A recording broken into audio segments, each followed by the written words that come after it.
Dream job ఆదిత్యతోనే సాధ్యం. Aditya degree colleges admissions open. For more information visit our website. నమస్తే, నేను Keshav. Welcome to Suman TV. ఒక judge ఇంట్లో నోట్ల కట్టలు బయటపడ్డాయి. 2 నెలలైనా కేసు పెట్టినటువంటి పరిస్థితి లేదు. ఆయన యథావిధిగా తన విధి నిర్వహణలోనే పాల్గొంటున్నాడు. ఫైనల్గా ఇప్పుడు ఒక ఎంక్వైరీ రిపోర్ట్ వచ్చింది. ఈ నోట్ల కట్టలకు సంబంధించినటువంటి లెక్కలు తేల్చడానికి ఎలాంటి ఆధారాలు లేవని. ఏం జరగబోతుంది? జడ్జి పైన కేసే పెట్టలేనటువంటి వ్యవస్థలో జడ్జిని అదుపులోకి తీసుకోవడానికి కానీ శిక్ష వేయడానికి కానీ అవకాశం ఉంటుందా? న్యాయ వ్యవస్థ ఏం చెబుతుంది? దీన్ని విశ్లేషించేటువంటి ప్రయత్నం చేద్దాం. మనతో పాటు హైకోర్టు అడ్వకేట్ నరేష్ శుంకర గారు ఉన్నారు. నరేష్ గారు నమస్తే. నమస్తే అండి. జడ్జి ఇంట్లో నోట్ల కట్టలు, అది కూడా ఒక అడుగు ఎత్తులో పెట్టినటువంటి నోట్ల కట్టలు దొరికినాయి. 2 నెలలు అయింది. మామూలుగా అయితే ఎక్కడైనా ఇలాంటిది జరిగితే కేసు పెట్టడం అనేది సహజం. అసలు దీన్ని ఒక ఎక్సెప్షనల్ కేసుగా చూడాల్సిన పరిస్థితి ఉంది. ప్లస్ ఇప్పుడు ఆయన పైన ఎలాంటి చర్యలు తీసుకుంటారు? రిపోర్ట్ కూడా, ఎంక్వైరీ రిపోర్ట్ కూడా వచ్చింది ఇవాళ అని చెప్పని సమాచారం వస్తుంది. ఏంటి ఈ కేసు పూర్వాపరాలు? జస్టిస్ యశ్వంత్ వర్మ గారు ఢిల్లీ హైకోర్టు జడ్జిగా ఉండేవారు. మార్చి 14వ తారీఖున ఒక ఫైర్ యాక్సిడెంట్ అనేది జరిగింది ఆయన ఇంట్లో. ఆ టైంలో ఆయన ఇంట్లో లేరు. ఆయనకి సంబంధించిన అంటే కూతురు, అదేవిధంగా మిగిలిన స్టాఫ్, వాళ్ళ బంధువులు వాళ్ళందరూ కూడా ఇంట్లో ఉండటం జరిగింది. సో ఫైర్ ఇంజన్స్ వెళ్ళి ఫైర్ ఆర్పే క్రమంలో వాళ్ళు ఆయన ఇంట్లో 1.5 ఫీట్ పొడవున పరిచిన నోట్ల కట్లు, సగం కాలిపోయిన నోట్ల కట్లు కనుక్కోవడం జరిగింది. దాని మీద ఎటువంటి ఎఫ్ఐఆర్ కూడా రిజిస్టర్ కాలేదు, ఆ కాలిపోయిన ఇన్సిడెంట్ మీద కూడా. దాని తర్వాత ఇదంతా కూడా మనకు బయట బాహ్య ప్రపంచానికి తెలియడము.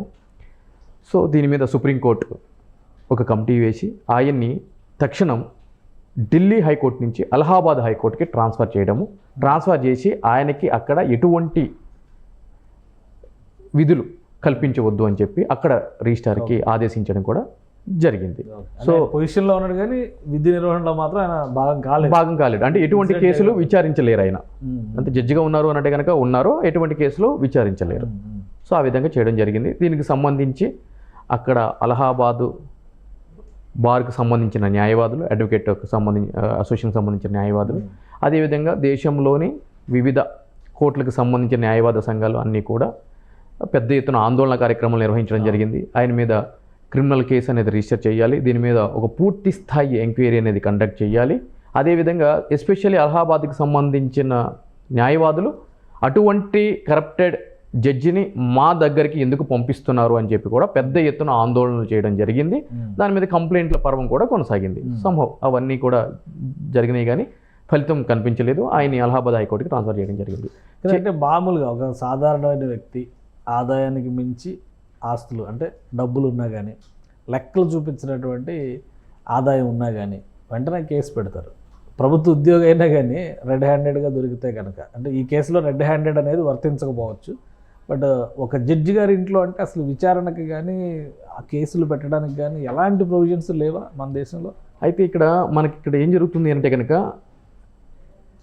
కాన్స్టిట్యూషన్లో హయ్యెస్ట్ పోస్టులు అంటే governor, president of India, high court judge, supreme court judge, ఇవన్నీ కూడా ప్రధానమైన పోస్టులు అండి.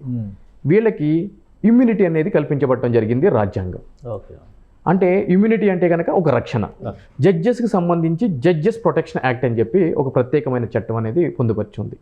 దాని ప్రకారం ఏంటి అంటే కనుక ఒక హైకోర్టు సిట్టింగ్ జడ్జి మీద కానీ, సుప్రీంకోర్టు సిట్టింగ్ జడ్జి మీద కానీ ఒక క్రిమినల్ ఎఫ్ఐఆర్ రిజిస్టర్ చేయాలి అని అంటే కనుక దానికి ప్రెసిడెంట్ గారి దగ్గర నుంచి ముందస్తు అనుమతి, ప్రీవియస్ శాంక్షన్ అనేది కావాలి అనేది ఆ చట్టం యొక్క సారాంశం.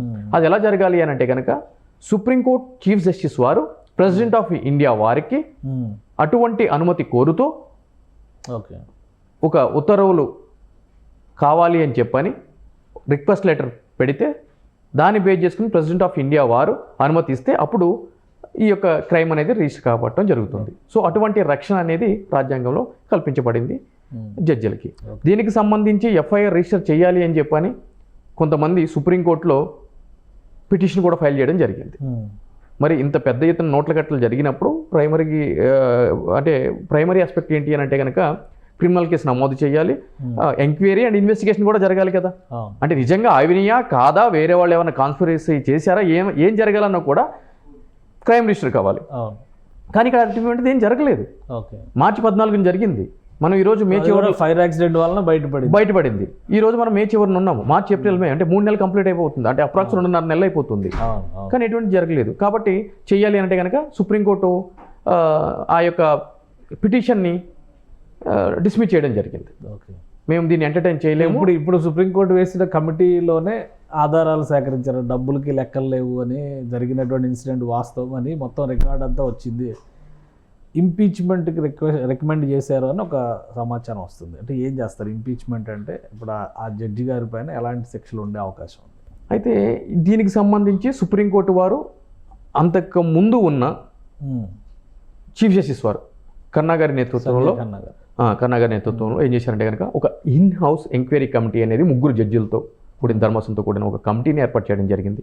దీని మీద ఎంక్వైరీ చేసి ఒక రిపోర్ట్ ఇవ్వండి, దీంట్లో వాస్తవాలు ఏంటి అవాస్తవాలు ఏంటి, ఆయన యొక్క వర్షన్ కూడా మీరు తెలుసుకొని ఒక రిపోర్ట్ని సిద్ధం చేయండి అని అంటే కనుక దానికి సంబంధించి ఆ యొక్క రిపోర్ట్లో బహిర్గతం ఏంది ఏంటి అని అంటే కనుక దీనికి సంబంధించి ఆయన్ని ఇటువంటి అన్అకౌంటబుల్ మనీ ఎక్కడి నుంచి వచ్చింది అని చెప్పి లెక్క చెప్పమంటే ఆయన ప్రతి ఒక్క ఆన్సర్కి కూడా డినై అంటున్నాడు తప్ప పూర్తి స్థాయి సమాచారం అయితే కనుక దీనికి సంబంధించి ఇవ్వలేదు అని చెప్పని, కాబట్టి దీనికి సంబంధించి చర్యలు తీసుకోండి అని చెప్పని ఆ 3 జడ్జిలతో కూడిన కమిటీ సుప్రీంకోర్టు చీఫ్ జస్టిస్ వారికి, అప్పటి చీఫ్ జస్టిస్ వారికి నివేదిక ఇవ్వడము, ఆ నివేదికని బేస్ చేసుకుని ఆయన ఆ యొక్క రిపోర్ట్ని ప్రెసిడెంట్ ఆఫ్ ఇండియా వారికి పంపించడము.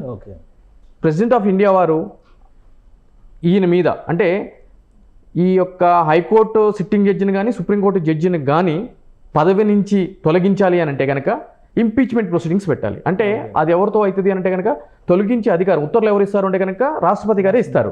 కానీ రాష్ట్రపతి గారు డైరెక్ట్ ఇవ్వడానికి సరిపోరు. ఎలా ఇస్తారు అని అంటే కనుక వీళ్ళ మీద ఇంపీచ్మెంట్ ప్రొసీడింగ్ అంటే అభిశంసన తీర్మానం అని చెప్పని అంటారు. అది ఎక్కడ పెడతారు అని అంటే కనుక 2 హౌసెస్, మనకి పార్లమెంట్లో 2 హౌసెస్ ఉంటాయి, అంటే రాజ్యసభ లోక్సభ.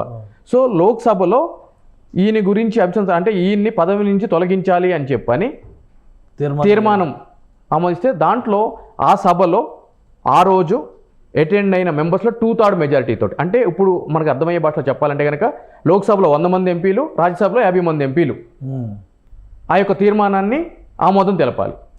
ఆమోదం తెలిపిన తర్వాత ఆ యొక్క ఆమోదం తెలిపిన ఉత్తర్వుల్ని ప్రెసిడెంట్ వారికి పంపిస్తే ప్రెసిడెంట్ ఆఫ్ ఇండియా వారు ఈయన్ని రిమూవ్ చేయడానికి ఇంపీచ్మెంట్ ప్రొసీడింగ్స్ ద్వారా వచ్చిన ఉత్తర్వులు ఏవైతే ఉన్నాయో ఈయన రిమూవ్ చేయడానికి పుష్కలమైన అవకాశాలు ఉన్నాయండి. అదే చట్టం చెప్తుంది. అప్పటి వరకు ఆయన విధులు బాధ్యతలు నిర్వహించకపోయినా కానీ పొజిషన్లోనే ఉంటారు. ఎందుకంటే కనుక article 124 sub-class 4 and sub-class 5 of constitution of ఇండియాలో ఇంపీచ్మెంట్ ప్రొసీడింగ్స్ ఏ విధంగా ఉండాలి అని చెప్పి కూడా చెప్పడం జరుగుతుంది. అందులో భాగంగానే సిట్టింగ్ జడ్జిల్ని ఏ విధంగా తొలగించాలి అనేది కూడా దాంట్లో పొందుపరిచింది. ఆ యొక్క క్రమం ప్రకారమే ఈ యొక్క ప్రక్రియ అనేది జరగాలి. రైట్. ఇంకొకటి, ఈ ప్రొసీజర్ జరగడానికి ఎంత సమయం పట్టొచ్చు? ఎందుకంటే మన దానిలో చట్టాల గురించి అడిగి గురించి తెలుసు కదా, పైగా పార్లమెంట్ సెషన్స్ జరిగే వరకు ఇది పెడతానికి, ఈ తీర్మానం పెడతానికి అవకాశం ఉంది. ఎంత సమయం పట్టొచ్చు యావరేజ్? ఇప్పుడు మనకి ఆపరేషన్ సింధూర్ జరిగిన తర్వాత ఆ సింధూర్ గురించి చర్చించడానికి వానాకాల సమావేశాల గురించి పార్లమెంటు సమావేశం జరుగుతుంది జూన్ నెలలో అని చెప్పి మనందరికీ తెలిసిన విషయమే. సో ఈ వానాకాల సమావేశాల్లోనే దీనికి అభిశంసన తీర్మానానికి సంబంధించిన ఏవైతే కనుక ప్రొసీడింగ్స్ ఉన్నాయో అవి కూడా పార్లమెంట్లో పెడతారు అని చెప్పి మేమందరం అనుకుంటున్నాము. అయితే అది పెడతారా పెట్టరా అనేది ఎవరి మీద ఆధారపడి ఉంటుంది అని అంటే కనుక ఏ విధంగా అయితే కనుక కోర్టులో కేసులు వేసినప్పుడు అవి లిస్టింగ్ కావాల్సినప్పుడు రిజిస్ట్రార్ జనరల్ అని చెప్పి ఏ విధంగా అయితే కనుక కోర్టులకు సంబంధించుతో పార్లమెంట్లో కూడా సభలకు సంబంధించి సెక్రటరీ ఉంటారండి, Lok Sabha secretary, Rajya Sabha secretary. So ఏ బిల్లులు ముందుకు రావాలి, ఏ ప్రొసీడింగ్ ముందుకు రావాలి, వరుసలో ఏ ఉన్నాయండి అంటే అది వాళ్ళ యొక్క డిస్క్రిషనరీ పవర్స్.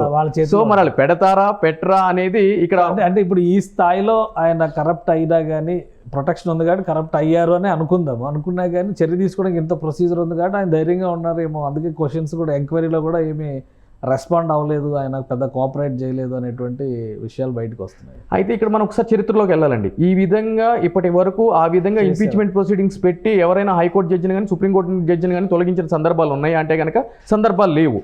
కానీ ఇంపీచ్మెంట్ ప్రొసీడింగ్స్ పెట్టారంటే కనుక పెట్టారండి. 1993లో వి రామస్వామి అని చెప్పి ఒక జడ్జి ఉండేవాళ్ళు, ఆయన మీద అభిశంసన తీర్మానం పెట్టడం జరిగింది.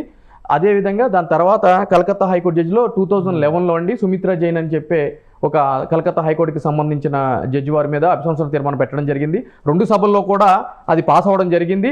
అది రాష్ట్రపతి వారికి పంపించేటంటే ముందుగానే రిజైన్ చేయడం కూడా జరిగింది. Okay okay. సో అంటే తీర్మానం పాస్ అవ్వగానే వాళ్ళంతటా వాళ్ళే రిజైన్ చేయడం జరిగింది. దాని తర్వాత జస్టిస్ నాగార్జున రెడ్డి గారి మీద కూడా అభిశంసన తీర్మానం అనేది పెట్టడం జరిగింది. ఆ మెజారిటీ అనేది లేకుండా పోవడం జరిగింది. సో అది కూడా వీగిపోవడం జరిగింది.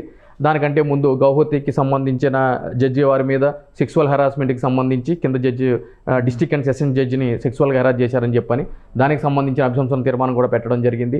కాకపోతే ఇన్హౌస్లో ఎంక్వైరీలో ఒక ప్రాపర్ ఆధారాలు లేవు ఆ ఎలిగేషన్స్కి అని చెప్పి కూడా అది కూడా వీగిపోవడం జరిగిందండి. సో టెక్నికల్గా చూసుకున్నట్లయితే కనుక ఇప్పటి వరకు కూడా ఏ జడ్జిని ఇంపీచ్మెంట్ ప్రొసీడింగ్ ద్వారా తొలగించిన సందర్భాలు మన భారత రాజ్యాంగంలో లేవండి. సో ఇది ఫస్ట్ కేసు అవుతుంది యశ్వంత్ వర్మ. ఒకవేళ చేస్తే ఫస్ట్ కేసు అవుతుంది. లేదు ఈయనే అంతకంటే ముందుగానే రిజైన్ చేశాడు అనుకోండి, ఇది కూడా ఫస్ట్ కేసు కాదు.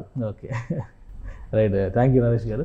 ఇది జడ్జి గారికి సంబంధించినటువంటి ఇంట్లో జరిగిన ప్రమాదం తీసుకొచ్చినటువంటి ఒక బ్యాక్ లైట్ ఇష్యూ అనమాట.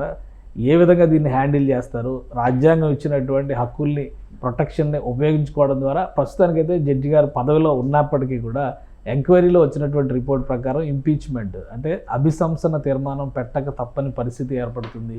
అయితే ఈ ప్రొసీడింగ్స్ ఫాలో అవ్వడానికి కొంత సమయం పడుతుంది. కాబట్టి ఒకవేళ జస్టిస్ యశ్వంత్ వర్మని అభిశంసన ద్వారా తొలగిస్తే దేశంలోనే ఇది మొదటి కేసు అవుతుందని చెప్పని నరేష్ శంకర్ గారు ఎక్స్ప్లెయిన్ చేస్తున్నారు. ఇది special discussion. Keep watching. Suman టీవీలో మీ పర్సనల్ అండ్ బిజినెస్ ప్రమోషన్స్ కోసం కింది నెంబర్కి కాంటాక్ట్ చేయండి.